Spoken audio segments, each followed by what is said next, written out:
Hi guys, today you're going to read a story, but before you do, we are going to meet the author in our author spotlight.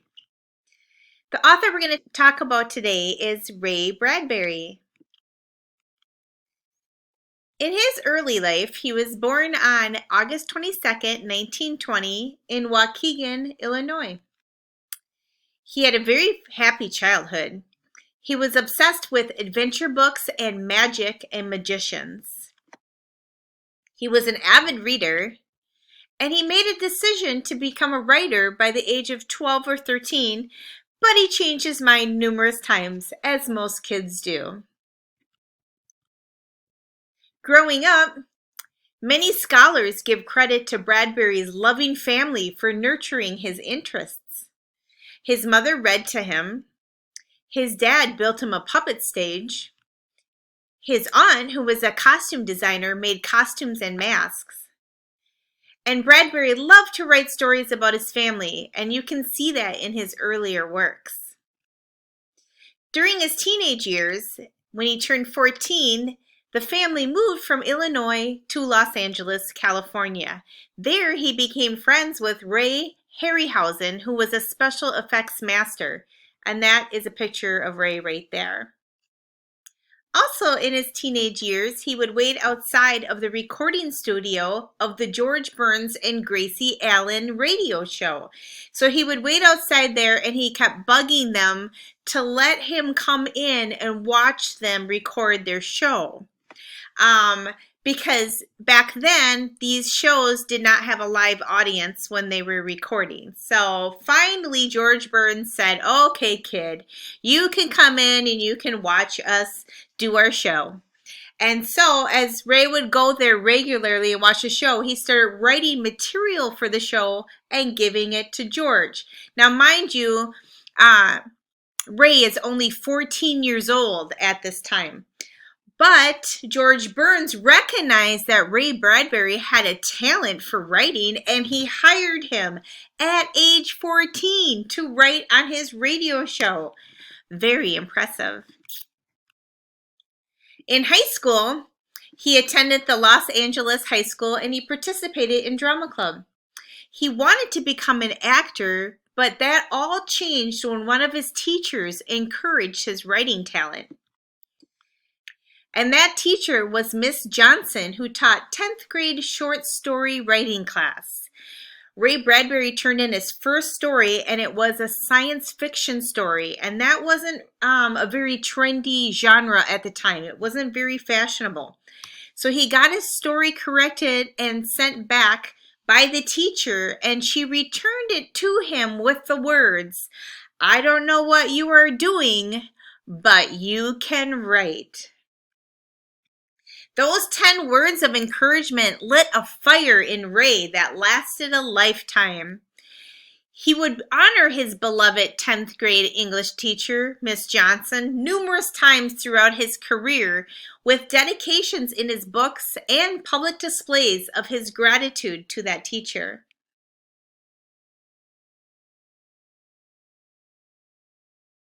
Ray Bradbury could not afford to go to college, so he found a different way to educate himself for free, and that was the public library. Here's his quote. "I spent 3 days a week for 10 years educating myself in the public library. At the end of 10 years, I had read every book in the library, and I had written 1,000 stories." So he went to the library from the time he was 18 when he graduated high school all the way up to 28 and read it from one wall to the other wall to give himself an education. So after his library education, he started writing short stories for a variety of magazines, and then he began writing in the sci-fi genre, and then he soon became the leading pioneer of that genre. He wed Marguerite McClure in 1947. She was a clerk at a bookshop that he would visit often. And together, they had 4 daughters named Susan, Ramona, Bettina, and Alexandra. And at his wedding, his best man was Ray Harryhausen, who was the famous visual effects creator that he had met when he was 14 and first moved to Los Angeles.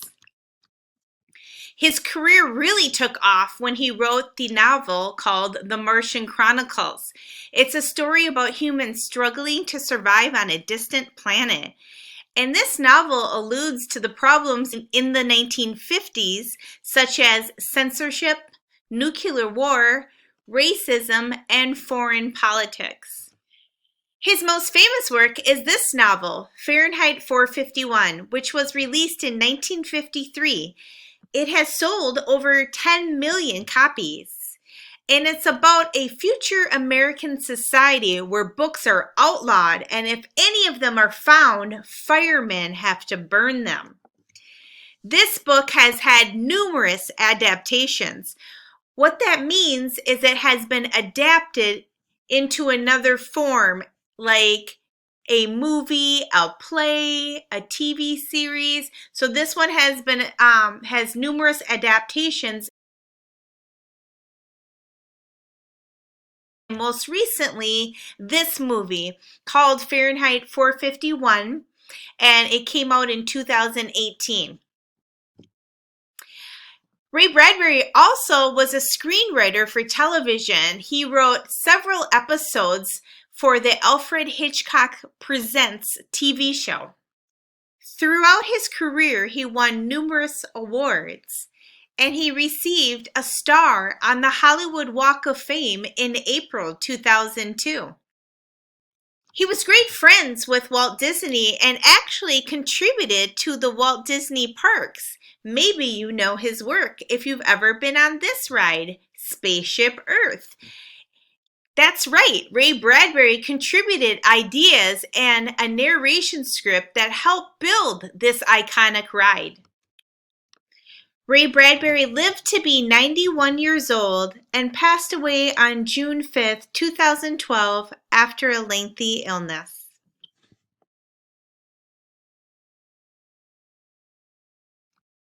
Here's a quote from Ray Bradbury. "Stuff your eyes with wonder. Live as if you dropped dead in 10 seconds. See the world.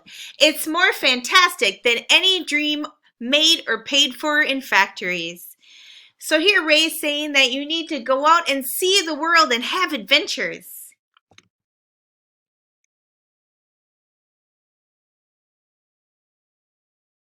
Today we're going to read one of the 7th graders' favorite short stories called The Ravine.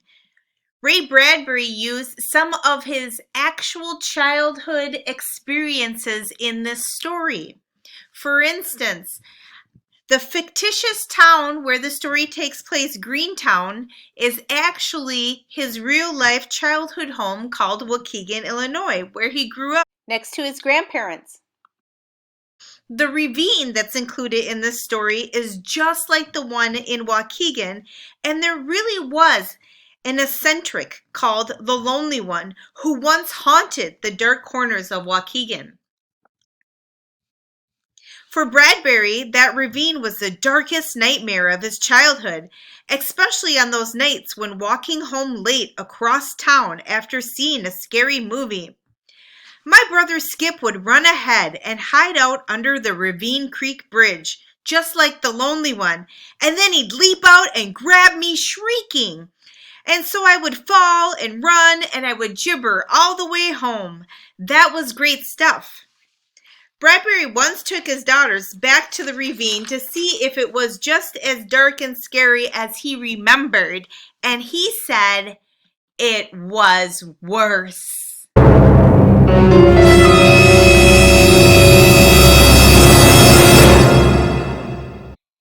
Shout out to my daughter, Alexa Grace Lala, for drawing this picture for us so we can kind of see what the town looks like in the story, The Ravine.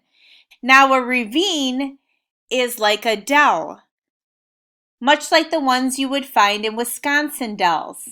It's a small valley or a small canyon where the earth is kind of hollowed out and you cannot cross it without going over a bridge or going around it. And many times it has water on the bottom, like a creek.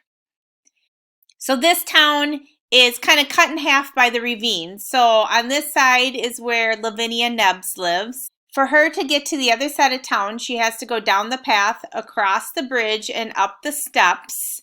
And then on the other side of town is where her friends Francine and Helen live.